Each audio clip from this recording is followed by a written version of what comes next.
Em 1999, o termo etnobotânica foi utilizado para nomear a relação entre os humanos e as plantas em toda a sua complexidade, definido como sendo o campo de estudo que analisa o resultado da manipulação de plantas ou partes vegetais por culturas tradicionais, assim como o contexto cultural em que cada planta é utilizada.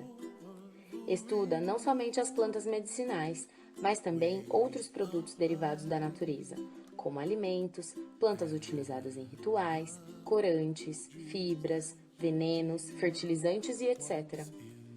Para as ciências farmacêuticas, a etnobotânica é de grande utilidade, visto que é muito mais simples iniciar uma pesquisa e análise de determinada amostra, sabendo qual a possível aplicação do espécime de acordo com a sua prévia utilização pela população.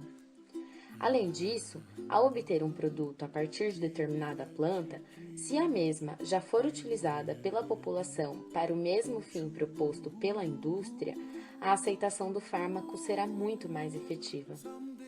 Tendo em mente a enorme relevância do assunto para a farmácia, fez-se necessário um projeto que ilustrasse essa relação entre os humanos e as plantas.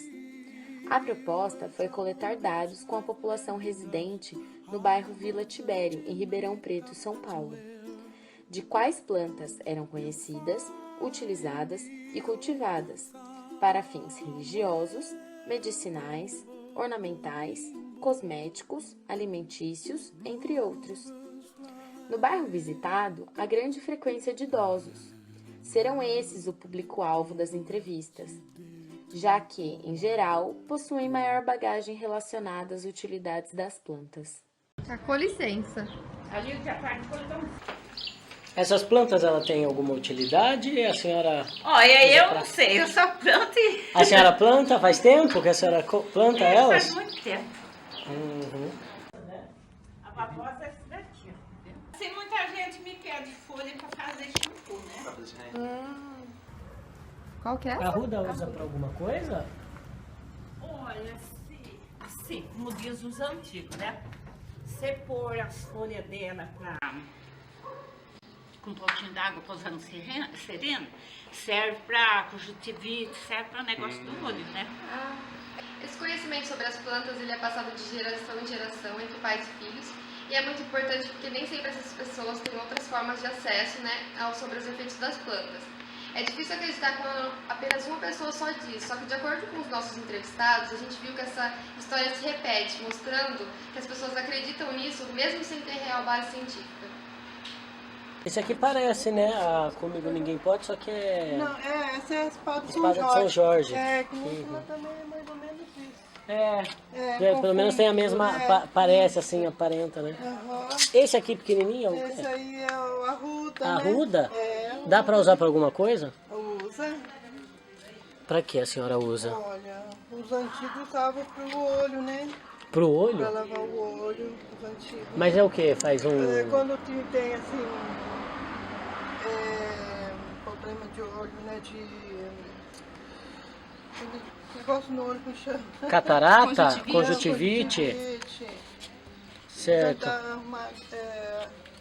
Sim, eles banham, né? Fazia banho. Põe na água e moe o pano e vai fazendo banho no olho. Ah, sim. Pra que ela serve no cabelo? Pra não... de queda, né? Ah, tá. Nossa, que Fortalece legal. o cabelo.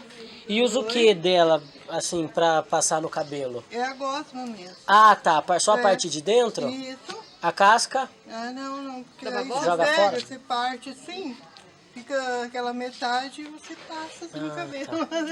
Licença, tá? Qual é o nome da senhora? Desculpa. Ana,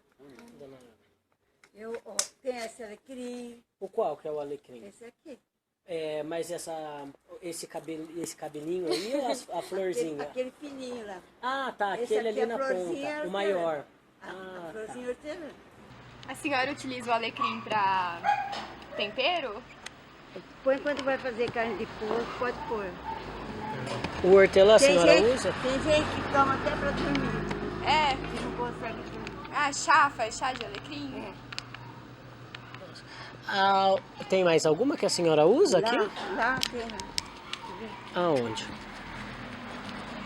Ó, essa daqui a gente põe na comida, atrás da roseira. Como que é o nome dela?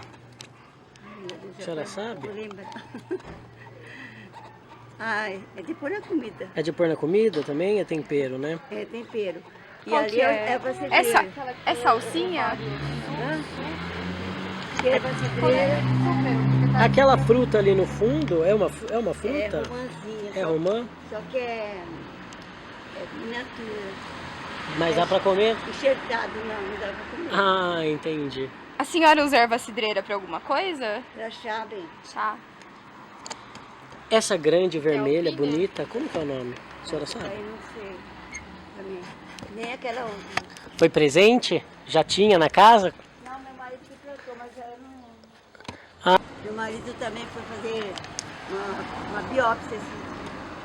Também tem 81 anos. Então a gente tem tempo de cuidar dessas coisas. Esse aqui é poejo, agora eu lembrei. Poejo, Ah, esse que tá poejo. atrás da roseira, que usa pra... Isso daí. E aqui é. Esse daqui também é de pôr na comida. Esse daqui, é outra não. Essa aqui vai dar orquídea, né? Eu sei porque ela não dá, ela não quer saber Não quer saber de crescer? não quer saber de dar, mas ela dava muito. Esse aqui em cima é um coqueiro, esse grandão. Hã? Esse grandão é um coqueiro. Olha meu coqueiro que é aqui. É realmente muito grande.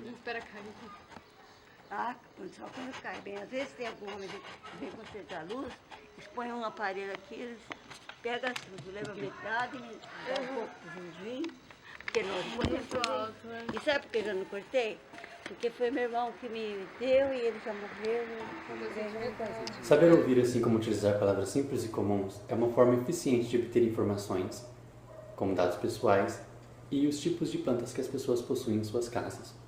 Ouvir é necessário para estabelecer confiança entre o entrevistador e a pessoa que abre a porta de sua residência. Ou seja, é importante deixar com que a pessoa fale, sinta-se à vontade, mesmo que o assunto não seja parte de nossa pesquisa. Pelo primeiro gráfico, podemos notar quais espécies mais aparecem nas residências, como é o caso da samambaia, que obteve maior frequência nas casas entrevistadas, seguida pela espada de São Jorge, babosa, zamioculca, orquídea, hortelã, comigo ninguém pode, boldo, entre outras que aparecem com menor frequência. No segundo gráfico, podemos ver para que os moradores utilizam as plantas presentes em suas residências. Como podemos notar, na maioria dos casos, as plantas são utilizadas para fins de ornamentação, isto é, eles têm por gostarem de ter plantas no ambiente, sem ter uma finalidade específica para elas. Porém, em algumas residências, encontramos moradores que cultivam certas plantas para fins medicinais, como é o caso da babosa, que é utilizada para cicatrização, o boldo, que é para o fígado, losna para o estômago, guiné para a dor, panaceia para os rins, arruda para a conjuntivite e também, segundo algumas pessoas, apresenta eficácia contra piolhos, entre outras espécies. Encontramos também espécies cultivadas para fins alimentícios, como é o caso do hortelã, do alecrim, manjericão e poejo, muito utilizados como tempero.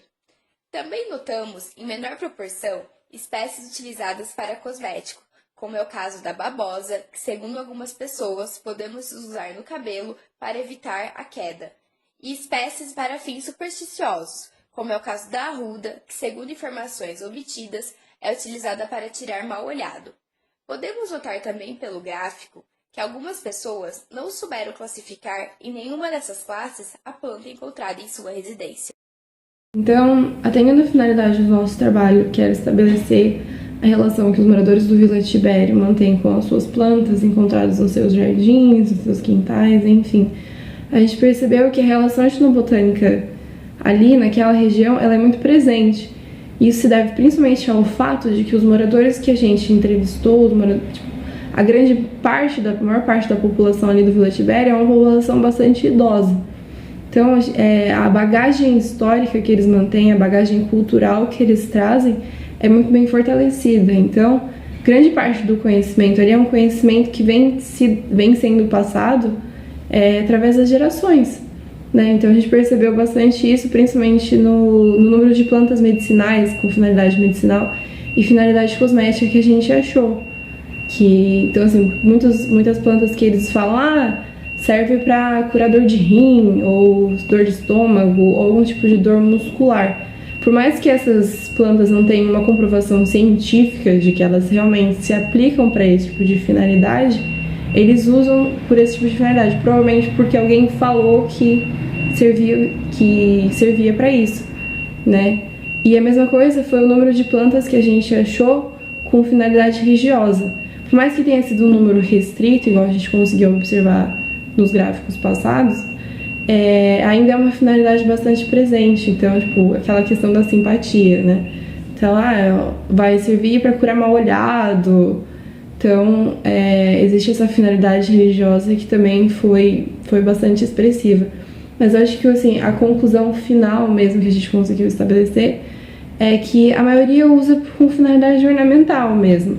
Então, ou porque as plantas são, assim, muito bonitas, ou então até mesmo pela falta de conhecimento que os moradores têm com relação às outras finalidades que aquelas plantas podem ter.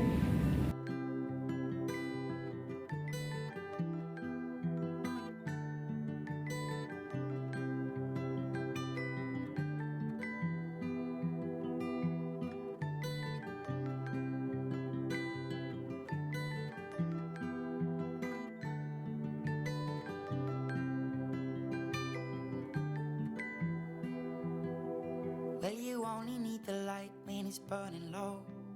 Only miss the sun when it starts to snow. Only know